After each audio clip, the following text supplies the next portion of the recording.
Hey guys, Pit Groove here. Since I haven't posted about the pit bike in a while, I just thought I'd give you guys a little bit of an update. Both good things and bad things. As you may have seen from my previous video regarding the pit bike, um, I did end up getting a new gas cap from YCF USA.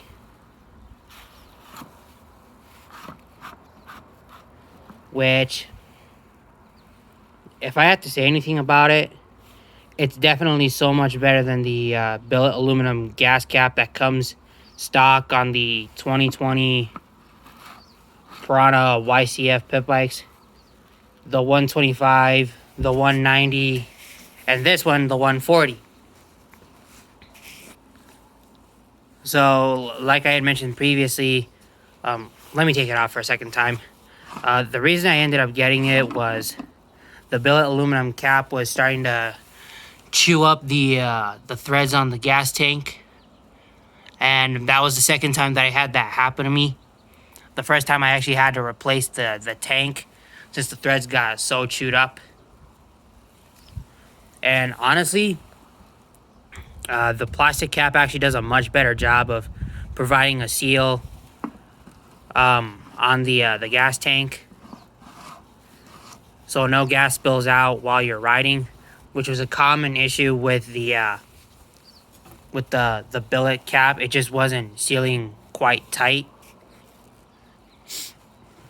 And the other thing I got along with the gas cap was this reinforced chain guide, which I mentioned that it didn't come with bolts. One of the bolts was actually still on the swing arm, even with the entire chain guide being broken. So I ended up using that again, and I actually found a spare bolt somewhere in my garage. So I just put a little Loctite on those, and for now that this has been working great. So a little bit of a reminder: if you get one of those if you get a brand new dirt bike, always be sure to Loctite as much stuff as possible. Because I've had this issue with bolts going missing because I didn't put any Loctite on them. So yeah, do yourselves a favor and be sure to Loctite as many bolts and nuts as possible. But the real update that I want to tell you guys about is the engine. So for the moment, the engine's actually not running right. Actually, something is worn out and I believe broken in there too. So what happened was, a few weeks ago, some kid on a TTR 230 challenged me to a race, and he ended up beating me. It was only like 40 or 50 yards on a trail, like a straight trail.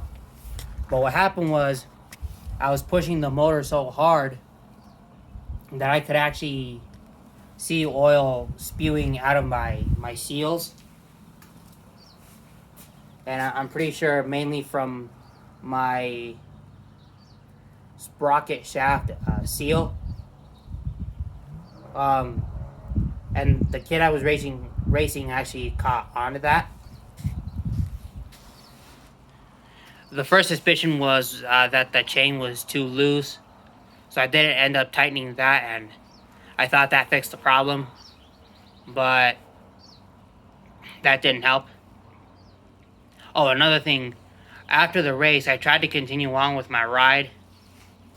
The engine was starting to sputter, and when I came to a stop at a complete stop at a stop sign, with the clutch in and the throttle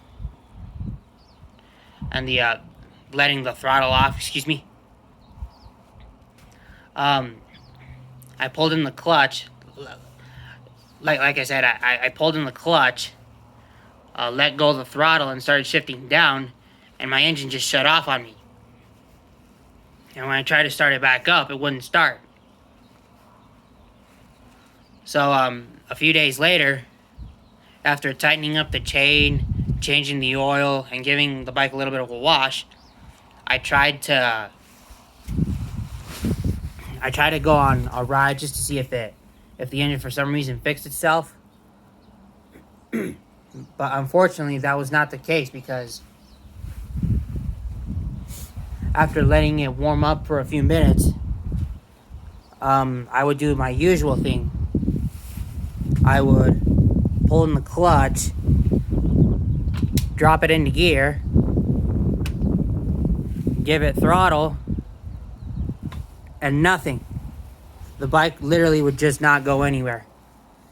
It would literally just sit there idling in gear, even while giving it throttle. So I did end up taking it to a mechanic to have him inspect what was happening. And he actually thankfully he did diagnose the problem. The problem actually was not in the transmission like I suspected. The problem was actually in the clutch. For some reason, it has something to do with the clutch plates. So thankfully, I did head over to T-Bolt USA. If you're gonna get parts for your pit bike, always go to T-Bolt USA. They have so many things, and you can even ask them questions even while they're struggling, and they'll always be motivated to give you an answer. But anyways, back to the bike. So I already got those clutch plates ordered, and they should be here sometime this week or sometime next week. But for the moment, unfortunately, I'm stuck without a dirt bike until those clutch plates come in. But just in case you guys were wondering, this is how my bike's looking right now. And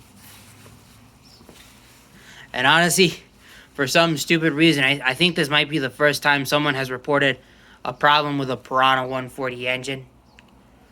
But I'm already going to have it fixed, so it's all good to go. I'm not saying anything bad against the company or this bike in any way. Don't get me wrong. I still love this bike. I still ride it. I still have fun on it. And I still recommend it. But just in case you guys were wondering how my bike's holding up.